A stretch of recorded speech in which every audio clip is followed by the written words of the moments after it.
Prova da USS de 2021. Questão 27 da prova. O nível de glicose na circulação sanguínea é controlado pela ação contrária dos hormônios insulina e glucagon. A insulina e glucagon são hormônios de controle da nossa glicemia, ou seja, o nível de glicose no sangue é controlado por esses dois hormônios. E eles atuam de forma antagônica. Então, enquanto a insulina promove captação de glicose para os tecidos, o glucagon mobiliza reservas energéticas, liberando muitas vezes a glicose na corrente sanguínea, ou algum outro composto que possa ser utilizado para a geração de energia no nosso metabolismo energético. Tanto a insulina quanto o glucagon são hormônios produzidos pelo pâncreas. O pâncreas ele é uma glândula mista, ou seja, ele tem a sua porção exócrina, possui células, glândulas aí nesse caso exócrinas, e ele tem a sua porção endócrina. A porção endócrina do pâncreas é responsável pela produção da insulina e do glucagon.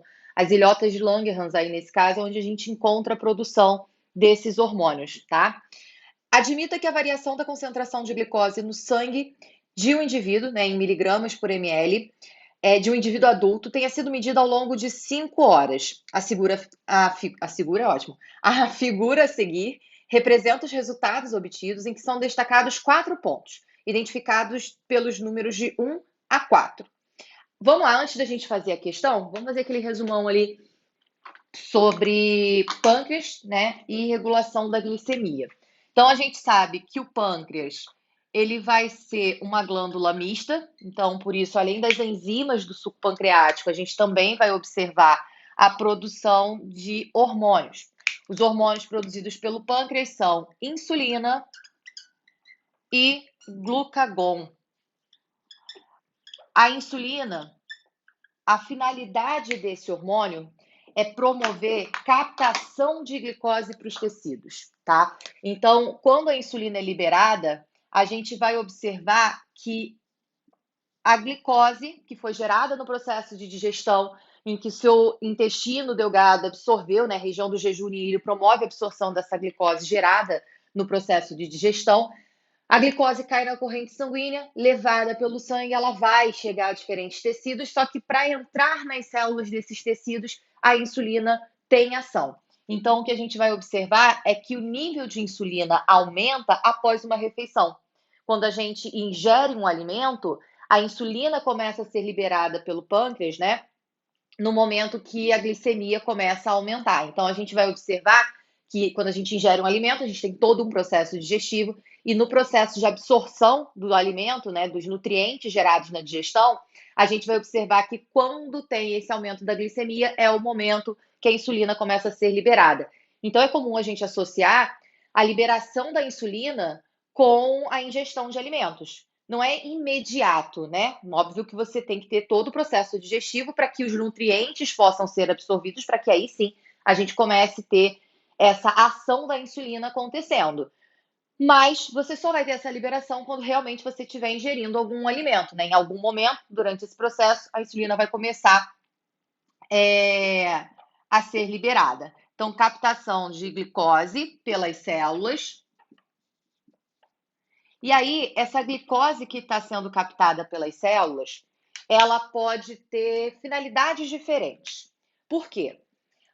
O organismo ele pode pegar essa glicose e já utilizar no metabolismo energético, tá? Pode fazer lá o processo de respiração celular, pode fazer o processo de fermentação, depende do tecido, depende da célula que a gente esteja falando. Então, a insulina, ela vai trazer a possibilidade de que essa glicose entrando na célula possa ser utilizada no metabolismo energético. Entenda que a insulina não faz com que a glicose dentro da célula seja quebrada. Ela permite a captação da glicose. Depois que a glicose foi captada pelo tecido, outras vias metabólicas vão acontecendo ali para que essa glicose possa ser quebrada, degradada, oxidada, para poder gerar essa energia. Mas o primeiro passo é a glicose entrar na célula. Porque as enzimas que vão promover a oxidação da glicose, elas estão no citosol da célula. E quem permite a captação de glicose, a entrada dessa glicose na estrutura celular, vai ser justamente a insulina. Aí a gente tem, então, glicólise, sendo possível porque a insulina permitiu a captação da glicose para os tecidos. A gente tem também uma outra possibilidade: glicogenogênese, que seria aí nesse caso a captação da glicose, mas armazenando essa glicose na forma de glicogênio. E isso acontece nas células hepáticas, ou seja, a gente está falando do fígado, e nas células musculares. Aí, nesse caso, a gente tem músculo esquelético, a gente vai ter esse armazenamento aí de glicogênio. Aí a gente tem, então, fígado e músculo sendo os locais de estocagem de glicogênio. O processo, né, é denominado como glicogenogênese ou glicogênese, tá? Também pode ser aí que a gente pode também observar que serve para a mesma coisa. Ou então, outra possibilidade, né? Vamos combinar que estocar na forma de glicogênio é muito limitado, porque você só tem células hepáticas e ali as células musculares, né?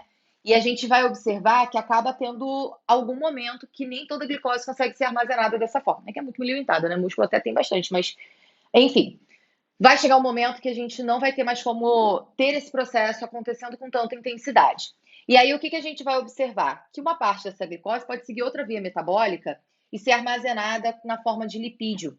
Aí a gente tem um processo de lipogênese, né? Que seria, aí, nesse caso, armazenamento dessa glicose na forma de lipídio, e isso se dá no tecido adiposo, né? O tecido adiposo subcutâneo é um local de estocagem, por exemplo, desse lipídio que pode ser utilizado aí como reserva energética. Tanto o lipídio armazenado quanto o glicogênio armazenado são reservas energéticas.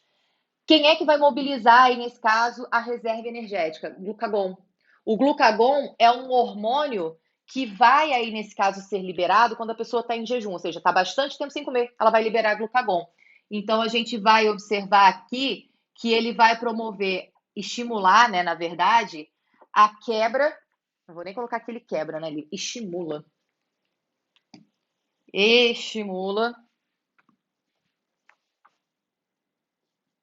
a quebra de reservas energéticas. A gente fala que ele mobiliza, né, reservas energéticas.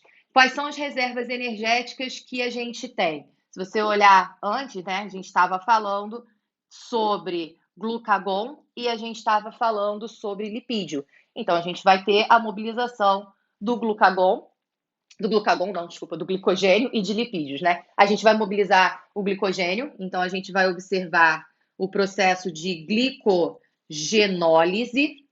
Só que aí tem um detalhe.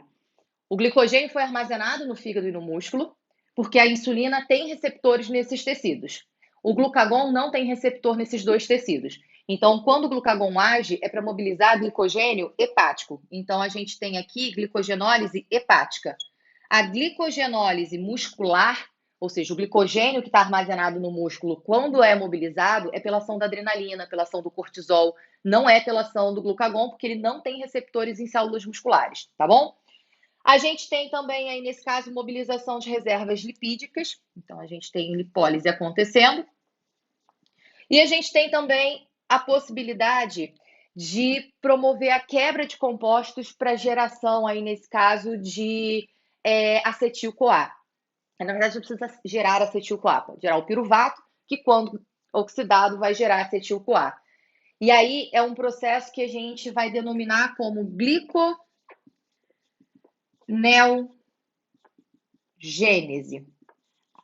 A quebra de uma molécula que não é um carboidrato, né? Mas que gera aí, nesse caso, o piruvato. Normalmente o que a gente vê é quebrar um carboidrato para formar um piruvato.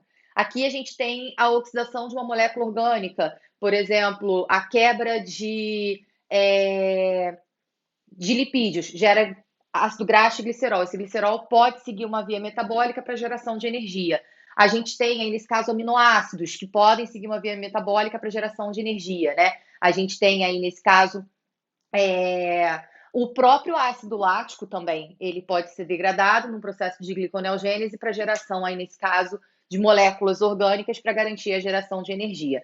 Então, a gente tem aí, nesse caso, esses três processos sendo controlados aí pelo glucagon, tá bom?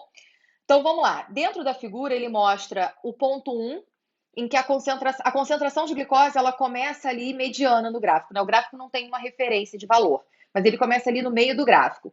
O ponto 1, você tem a curva, ainda tá, na verdade está uma reta, né, inicialmente. Então o ponto 1 pega essa reta, bem no meio ali, uma concentração média ali da glicose. Depois de um determinado tempo, a curva começa a aumentar. Ou seja, a glicemia começa a aumentar. O índice glicêmico estava estável, enquanto a gente tem um ponto 1, e aí a gente vê o índice glicêmico aumentando. O ponto 2 está no pico inicial desse índice glicêmico, tá? Depois de um certo tempo, a gente vai observar que do ponto 2 em diante começa a cair esse gráfico. E isso vai até encontrar o ponto 3, onde o índice glicêmico é o mais baixo de todo esse gráfico. Depois do ponto 3, o índice glicêmico aumenta novamente, chegando até o ponto 4, que mostra que o índice glicêmico nesse ponto, né, depois de um certo tempo, né, no experimento, é ainda maior do que no ponto 2. Só que aí o gráfico, depois do ponto 4, continua aumentando. A análise da figura permite concluir que nesse indivíduo a liberação da insulina. Insulina não é aquele hormônio que promove captação de glicose pelas células, pelos tecidos? Então, se a insulina está sendo liberada, a gente vai observar uma redução da glicemia acontecendo. A circulação de glicose no sangue vai começar a diminuir porque ela está sendo captada para os tecidos. O único ponto que mostra isso acontecendo para a gente, né, que vai aí, nesse caso, mostrar que a insulina agiu em algum momento, é o ponto que mostra que a glicemia diminuiu. E isso só acontece ali no ponto 2 desse gráfico. Então, a letra B de bola seria a nossa resposta, porque é o único ponto que mostra a glicemia diminuindo após esse ponto. E a insulina é o hormônio que vai promover a redução do índice glicêmico. A gente tem aí, nesse caso, um hormônio que é hipoglicemiante, né? Justamente por promover essa redução do índice de glicose no nosso sangue. Então, seria a letra B de bola a opção correta nessa questão. Vou sair para vocês pegarem esse resuminho que ajuda vocês aí na hora de estudar, tá bom?